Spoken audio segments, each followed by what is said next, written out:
जी sir, जो आज का प्रेस कॉन्फ्रेंस का मुख्य उद्देश्य बताएं सर। उत्तर प्रदेश में आने का मुख्य उद्देश्य था, पिछले 9 दिनों से मैं उत्तर प्रदेश में हूँ। जी जहाँ शुरुआत मैंने मेरठ से की थी। जी मेरठ, उसके बाद हम लोग गए बुलंदशहर, आगरा, आज जौनपुर, बदलापुर, सारनाथ, कई बीच में जो जिले पड़े वहाँ अकबरपुर। यहाँ लोगों से मैं मिला। भारतीय बौद्ध महासभा का संगठन को प्रगति देने के लिए, उनको चेतना देने के लिए, संविधान के बारे में उनको संवाद साधा। मैंने जो 2 साल से मैं देख रहा हूं कि कोरोना के महामारी के कारण जो मूवमेंट है, अंबेडकर मूवमेंट है, जो सामाजिक मूवमेंट, धार्मिक मूवमेंट, राजनीति की मूवमेंट, वो गतिहीन हुई थी।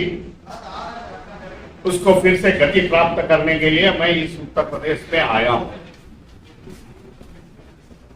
यही मेरा मकसद था।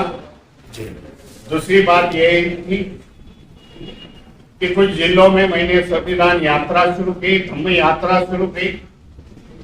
शांति और अमन का संदेश देने का मैंने यहाँ प्रयास किया जी।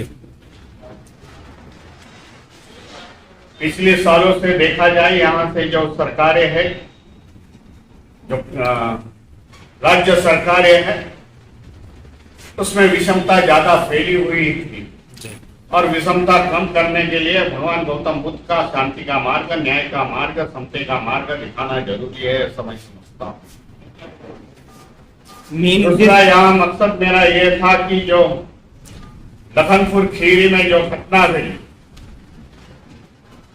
उसका हमने महाराष्ट्र में, मुंबई में बैठ के निषेध किया। वहां मुंबई बंद कर दी, महाराष्ट्र बंद कर दिया। 18 अक्टूबर में जब लखनऊ में आया हूं तो उनको आंसू पूछने के लिए मैंने लखनपुर खीरी गया। वहां मैंने पत्रकार जो कस्टम, उनकी डेथ हुई थी, गाड़ी से कुचल के मारा गया था, उनके परिवार को मिला। उनसे पिताजी को मैं मिला और उन्होंने मुझे बता दिया कि ना सेंट्रल से ना स्टेट से कोई हमें सुविधा प्राप्त हुई है। तुम संविधान के विरोध हो। मेन उद्देश्य सर क्या है आपका? मेन उद्देश्य तो अभी मैंने बता दिया भाई। जैसे मीटिंग लिए आपने बताया कि कई पार्टियां आपका सपोर्ट करेंगी, या आप पार्टियों के साथ बैठेंगे, बात करेंगे। आने वाले समय में फिर से मैं आने वाला हूं या लखनऊ में, तब मैं इन लोग से बात करूंगा जो लाइक माइंडेड पार्टी है, संविधान के साथ खड़े होने वाली पार्टी है। उनसे लीडर को मिलूंगा और उनको सबको इनवाइट करूंगा। एक आदमी की पार्टी नहीं होगी, एक लीडरशिप नहीं होगी, तो कलेक्टिव लीडरशिप उस मंच पर आपको दिखेगी। चलो, नमो बुद्धाय, जय भीम। जी धन्यवाद। निषेध किया, वहां मुंबई बंद कर दी, महाराष्ट्र बंद कर दिया। 18 अक्टूबर में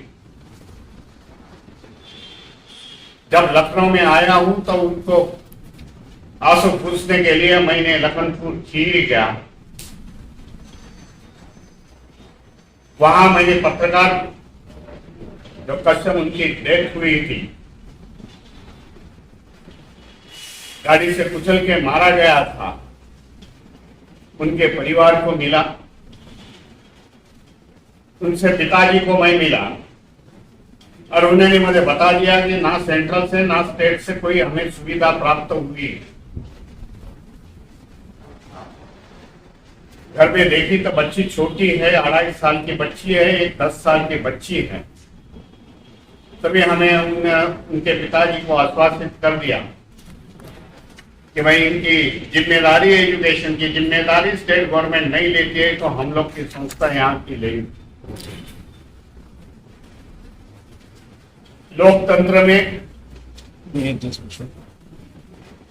लोकतंत्र में अधिकार रहता है सामान्य आदमियों को कि सरकार के नीतियों के विरुद्ध में अपनी आवाज उठाए, शांतिपूर्ण मार्ग से धरना आंदोलन किए। वही आंदोलन चल रहा था, उसी पर ही केंद्र सरकार में जो होम मिनिस्टर रहे वाले मंत्री ने, उनके लड़के ने उनको कुचल के मार दिया। उसकी निंदा हम लोग ने कर। आज भी सरकारें संवेदनशील नहीं है। मानवता कौन सा भी विचार दिखता नहीं। जब कोर्ट ने इसमें इंटरवेंशन किया तब उनको जाके आज अटक हुई है। सभी बात निंदनीय है, मैं समझता हूं। इसीलिए इसी मामले में जो संविधान की छेड़छाड़ हो रही है, उसी मामले में आने वाले 26 नवंबर में जो कॉन्स्टिट्यूशनल डे है, संविधान दिवस है, उसमें हम इसी लखनऊ सिटी में मान्यवर काशीराम पार्क में, स्मारक में हम बड़ी रैली संविधान के साथ जो खड़े रहने वाले पार्टी है उनके साथ करने वाले हैं। और यहाँ के केंद्र और महाराष्ट्र, केंद्र और राज्य सरकार को दिखाना चाहेंगे कि हम सब संविधान के साथ है। तुम संविधान